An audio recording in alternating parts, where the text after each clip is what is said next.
Hello everybody, hope you all are doing great. This side Iqbal Ahmed. तो कल के video में हमने पता किया था कि शेयर मार्केट में क्या क्या चीज़ें की जाती हैं, राइट। तो उनके लिए हमें क्लियर तो होगा क्या क्या करना है। अगर आपने कल की वीडियो नहीं देखा तो आई बटन पर लिंक आएगा, आप जाकर वहाँ पे देख लेना। तो कल की वीडियो में एक कॉमन चीज़ था कि अगर हमको इन्वेस्टमेंट करना है तो हमको फंडामेंटल एनालिसिस समझना होगा, तब तुम कहीं जाके इन्वेस्टमेंट कर सकते हैं। तो फंडामेंटल एनालिसिस के बारे में आज हम लोग समझते हैं फंडामेंटल एनालिसिस होता क्या है। देखो, इसको अगर सिंपल भाषा में बताऊं तो किसी चीज़ के बारे में या किसी के बारे में कंप्लीट नॉलेज को लेने को ही फंडामेंटल एनालिसिस कहते हैं।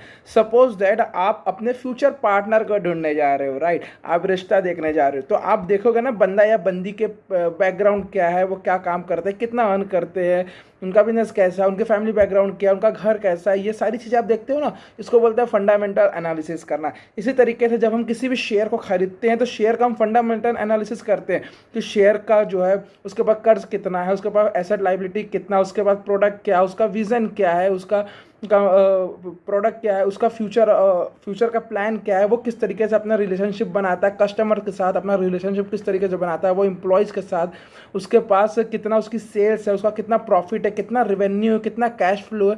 ये सारी चीज़ें जब हम देखते हैं, इन चीज़ों को जब हम एग्री करते हैं, तब वो कंपनी हमको अच्छी लगती है। और जब कंपनी पर हमें भरोसा होगा तो भाई उसमें इन्वेस्टमेंट कर दो, आगे चल के वो आपको कंपाउंडिंग इफेक्ट में पैसा दे देगा। अगेन, कंपाउंडिंग इफेक्ट क्या होता है अगर आप नहीं जानते तो आई बटन पर लिंक, आप जाकर कंपाउंडिंग इफेक्ट के बारे में जान सकते हो, राइट। तो फंडा तो किस तरीके से एनालिसिस करते हैं वो आपको मैं लाइव करके दिखाता हूँ। तो बिना टाइम वेस्ट किए जंप करते मेरे लैपटॉप स्क्रीन पे। तो गाइस देखो, किसी भी कंपनी के बारे में अगर आपको एनालिसिस करना है तो उसका पूरा डिटेल देखना होगा। बहुत सारी वेबसाइट है जहां से आप देख सकते हो। मैंने मनी कंट्रोलर की एक वेबसाइट खोली है, उस पर मैंने एक सर्च किया है, कंपनी का नाम रिलायंस। आप सभी जानते हो कि रिलायंस के बारे में। तो देखो यहाँ पे हमको क्या क्या देखना होता है। ये देखो, ये रिलायंस का ये जो 2370.95 है, ये शेयर की वैल्यू है। उसके नीचे जो दिख रहा है 11.25, ये बता रहा है कि आज इतने पॉइंट गिरी है मार्केट, राइट। तो फिर हमको मेन इसका बैलेंस शीट देखना है, तो हम सीधे इसके बैलेंस शीट में जाते हैं।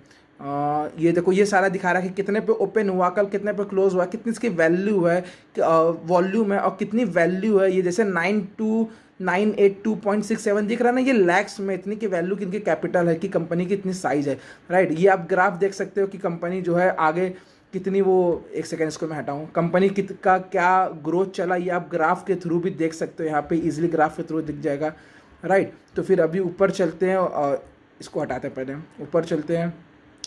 सारी डिटेल आपको यहाँ पे दिख जाएगी, लेकिन मेन हमको देखना है कंपनी की बैलेंस शीट, राइट। कंपनी की बैलेंस शीट हम खोल लेते हैं डायरेक्ट। वेट अ सेकेंड, कहाँ गया? ये देखो, ये कंपनी की बैलेंस शीट है।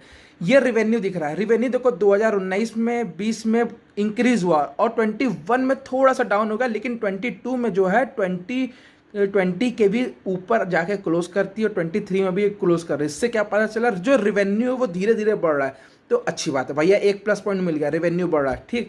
अब नेट प्रॉफिट की बात करते हैं।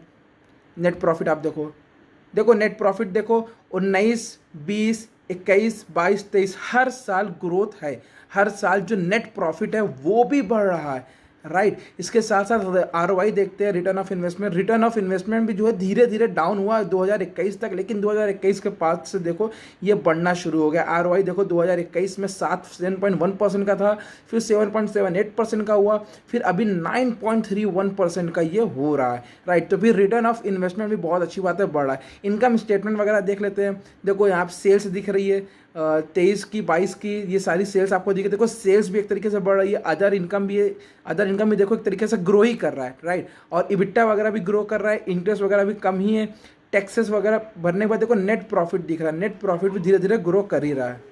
तो फिर देखो यहाँ पे आपको सब कुछ दिखता है, नेट प्रॉफिट आपको दिख रहा है, धीरे धीरे ये ग्रो कर रहा है। तो ये भी एक प्लस पॉइंट है कि हाँ नेट प्रॉफिट ग्रो कर रहा है, क्योंकि कंपनी जब ग्रो करेगी, कंपनी जब प्रॉफिट कमाएगी तभी तो हमको प्रॉफिट देगी, राइट। इसकी मेन बैलेंस शीट में आते हैं।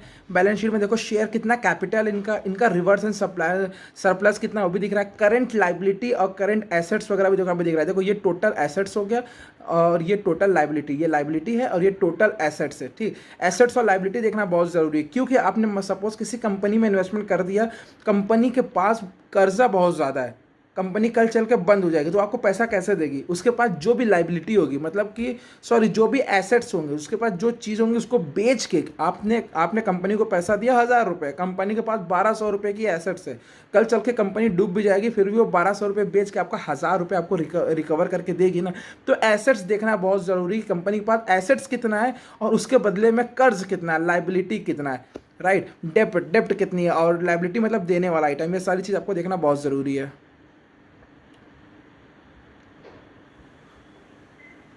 उसके बाद आगे देखते हैं, देखो कैश फ्लो मतलब कि कंपनी काम तो कर रही लेकिन क्या हाथ में रियल कैश आ रहा है कि नहीं, जो पैसा होता है वो हाथ में आ रहा है कि नहीं। जब तक कैश हाथ में नहीं आएगा, कैश का रिदम नहीं बना रहेगा, कंपनी आपको पैसा कैसे देगी। तो देखो कैश फ्लो भी देखो एक तरीके से धीरे धीरे 23 में देखो एक 15 है, 22 में एक 10 था, 21 में 26 था, तो धीरे धीरे ग्रो कर रहा है, ठीक।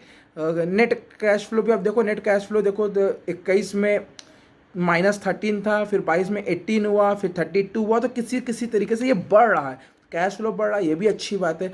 तो जब हम ये सारा कुछ देखेंगे और इसके बाद देखो ये तो हो गया फाइनेंशियल ये फंडामेंटल एनालिसिस हम लोगों ने कर दिया ऑलमोस्ट, क्योंकि यहाँ पे हम लोगों ने क्या देखा, हम लोगों ने देखा बैलेंस शीट वगैरह कि इनकी कंपनी के पास क्या अमाउंट क्या आ रहा है, फिगर में क्या लेना देना हो रहा है, ठीक। अब हम देखते हैं कि कंपनी का नाम क्या है। देखो कंपनी का नाम क्या है, रिलायंस क्या प्रोडक्ट बनाती है आप सबको मालूम है, सबसे पहले पेट्रोल बेचती है, उसके बाद बहुत सारे आइटम रिलायंस का प्रोडक्ट की कमी नहीं है। जैसे कि हम लोग देखते हैं यहाँ पे सर्च करते हैं, एक सेकेंड, RELIANS रिलायंस प्रोडक्ट, देखो रिलायंस के बहुत सारे प्रोडक्ट्स हैं, इमेज में जाके देख सकते हैं हम लोग।